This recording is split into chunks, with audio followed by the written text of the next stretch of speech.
ખીચું તો બધાનું ફેવરિટ હોય છે, પણ ઘરે બનાવીએ અને બહાર મેળામાં ખાઈએ તેનો સ્વાદમાં બહુ ફરક હોય છે. આ વિડીયોમાં બતાવેલી રીત પ્રમાણે ખીચું બનાવશો તો સ્વાદ તો સરસ બનશે જ, પણ ખીચું બિલકુલ કાચું નહીં લાગે.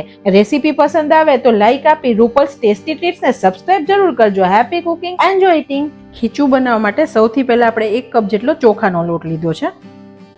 લોટને આપણે ચાળી લઈએ.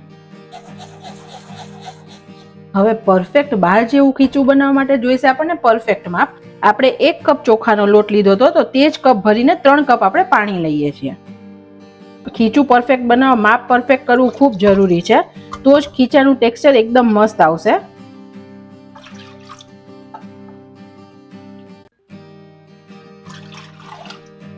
ગેસની ફ્લેમ અત્યારે આપણે મીડિયમ રાખીએ છીએ. ખીચાને એકદમ સરસ સ્વાદ દેવા માટે અડધી ચમચી જેટલો અજમો હાથેથી મસળીને નાખીએ. મસળીને નાખવાથી ટેસ્ટ અને સુગંધ બંને સરસ આવે છે. 1 ચમચી આખું જીરું નાખીએ. અત્યારે આ કાચું જ જીરું ફ્રેન્ડ્સ નાખ્યું છે. ખીચામાં તમને તીખાશ જેટલી ભાવતી હોય તેટલી નાખી શકો છો. અત્યારે હું અડધી ચમચી જેટલા લીલા મરચાની પેસ્ટ એડ કરું છું. 3/4 ચમચી જેટલું મીઠું એડ કરીએ. પાણીને આપણે ઉકળવા દઈએ. ફ્રેન્ડ્સ 2 મિનિટ પછી આપણું પાણી એકવાર ઉકળવા લાગ્યું છે. આપણી ભૂલ ક્યાં થાય છે ફ્રેન્ડ્સ કે આટલું પાણી ઉકળે ને પછી આપણે તરત લોટને એડ કરી દઈએ. અત્યારે પાણી કાચું છે, પાણી પાક્યું નથી. થોડું પાણી ઉકળશે ને તો પાણીની કચાશ દૂર થશે અને બધા મસાલાનો સ્વાદ મસ્ત પાણીમાં ભળી જશે. તો બીજી 5 મિનિટ આપણે ઢાંકીને આને ઉકળવા દઈએ. ફ્રેન્ડ્સ આ રીતે ચોક્કસ એકવાર ખીચું બનાવજો. એકદમ બહાર લારીમાં કે મેળામાં મળે ને તેવું જ ખીચું તૈયાર થશે. હું તમને આજે એવી એક ટ્રીક બતાવું છું જેથી તમારા ઘરે ખીચું પણ એકદમ બહાર જેવું ટેસ્ટી બને. આપણે એક સ્ટીમર લીધું છે અને તેમાં પાણી લઈએ. આ લાઈનથી અડધું પાણી આપણે લીધું છે. આપણું ખીચાનું પાણી ઉકળે છે ત્યાં સુધી આપણે સ્ટીમરને ગરમ કરી દઈએ. સ્ટીમરની પ્લેટને આપણે ગ્રીસ કરી લઈએ તેલથી. પાણીને ઉકળે 5 મિનિટ થઈ ગઈ છે. આપણે ખોલીને જોઈ લઈએ. સરસ અજમા અને જીરુંનો કલર ને ટેસ્ટ બંને સરસ પાણીમાં આવી ગયું છે. હવે ખાતી વખતે બિલકુલ અંદરથી ડ્રાય ન લાગે ખીચું, તેની માટે આપણે 1 ચમચી જેટલું તેલ એડ કરીએ.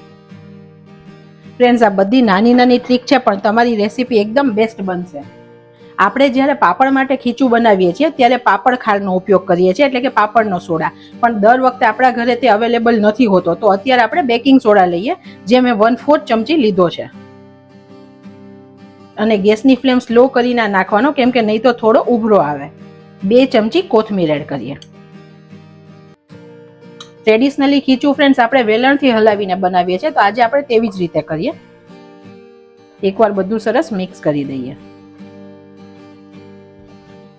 અને આપણે જે લોટ ચાળીને રાખ્યો તે થોડો થોડો કરીને એડ કરીએ. હલાવતા જઈએ અને મિક્સ કરીએ. ફ્રેન્ડ્સ પાણીનું વેરિએશન તમારા લોટ પ્રમાણે પણ આવી શકે છે. ઘણીવાર ચોખાનો લોટ બહુ વધારે પાણી શોષે છે તો ડ્રાય થઈ જાય, તો એવે ટાઈમે તમારે થોડું ગરમ પાણી એડ કરી અને મિક્સ કરવાનું, જેથી પાછું ખીચું નરમ થઈ જશે. અને જો બહુ નરમ રહી ગયું છે તો તમે થોડો લોટ એડ કરી શકો છો. બધું સરસ મિક્સ કરવાનું. આ ટાઈમે તમે ચાખી પણ શકો છો. તમને મીઠું જો ઓછું લાગે તો તમે તમારા ટેસ્ટે પ્લસ કરી શકો છો.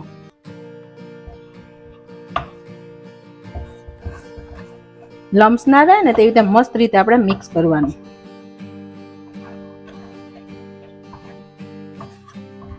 અત્યારે આપણું પાણીનું પ્રમાણ એકદમ સરસ પ્રોપર હતું, તો ખીચું અત્યારે એકદમ મસ્ત થયું છે. તૈયાર કરેલા ખીચુંને આપણે પ્લેટમાં લઈએ અને આવી રીતે થોડું ફેલાઈ દઈએ. ઉપરથી થોડું તેલ લગાડીને આપણે આને ફેલાવી દઈએ.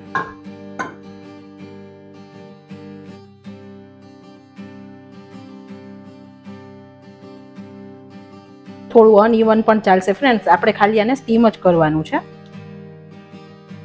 સ્ટીમરનું પાણી ગરમ થઈ ગયું છે. આપણે પ્લેટ મૂકીને 10 મિનિટ મીડિયમ ગેસની ફ્લેમે સ્ટીમ થવા દઈએ. આવું આપણે એટલા માટે કરીએ છીએ કે જ્યારે મેળામાં ખીચું ખાઈએ છીએ ને ત્યારે તેમનું ખીચું બહુ વધારે પ્રમાણમાં હોય છે, તો નીચે વરાળથી ધીરે ધીરે તે ચડતું જાય છે. પણ અત્યારે આપણું ખીચું બહુ ઓછા પ્રમાણમાં છે, તો આપણે હલાવી અને 5 મિનિટ ઢાંકીને થવા દેશું ને તો તે સરખું નહીં ચડે.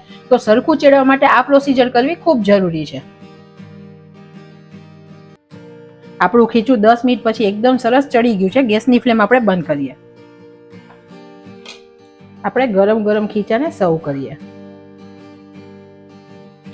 વાવ ફ્રેન્ડ્સ, એટલું મસ્ત ખીચું બન્યું છે ને.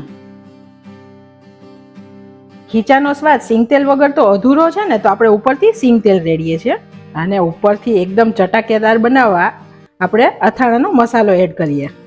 જે મેથીઓ મસાલો આવે છે ખાટા અથાણાનો, તે એડ કર્યો છે. અને ફ્રેન્ડ્સ, આ મેથીઓ મસાલા બનાવવાનો વિડીયો મેં અપલોડ કરેલો છે, તે પણ તમે જોઈ શકો છો અને લિંક મેં ડિસ્ક્રિપ્શન બોક્સમાં આપી છે.